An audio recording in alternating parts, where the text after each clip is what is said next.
So a couple of weeks ago, I teased you guys with a Portal 3 trailer, and today I have finally finished the game. So today I will be taking you through how I made the Portal mechanics and how I made a brand new Portal 3 story.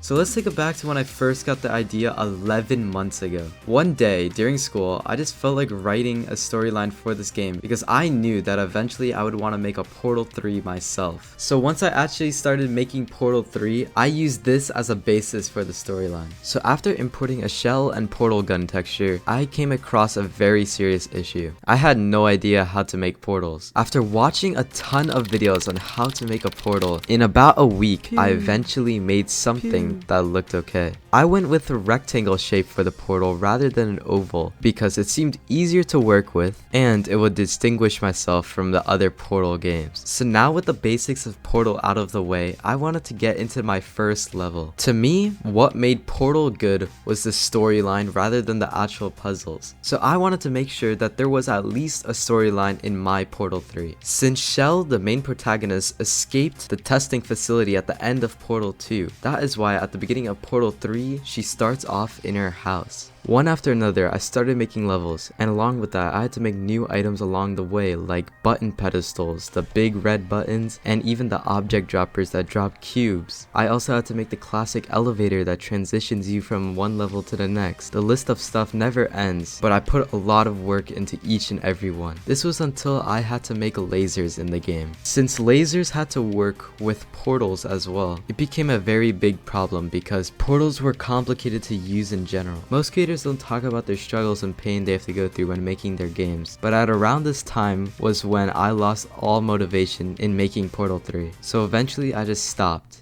About a week later, I tried to fix this laser problem again, and now the final product looks well enough for my standards. So now we need to make this portal sound effect when you actually like fire the gun. Right off the bat, what I did was I listened to the sound effect like 10 times back to back. This is what it sounds like.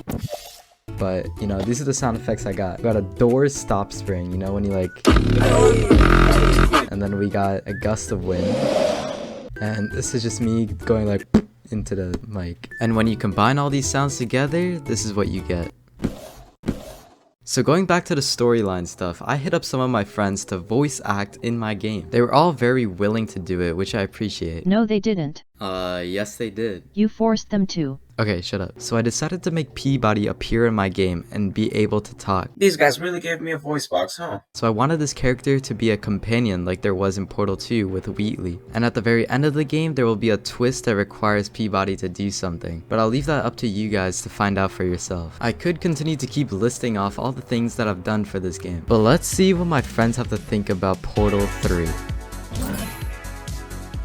I'm nuts. Definitely the best game yet. The puzzles look kind of cool. But yeah, that shit was light. The biggest thing that I've learned while making this game is good level design. I watched many videos on this topic that focus on Portal's puzzle design. Some regrets that I've had is I wish that I fleshed out all the bugs in the game, even if that meant spending another month on the game, because trust me, there were a lot of bugs. For my next project, I want to make a first-person shooter game to try and improve on my first game that I've posted on this channel. If you want to see me work on that game, make sure to subscribe and get notifications for my next upload. Okay, hope you liked the video.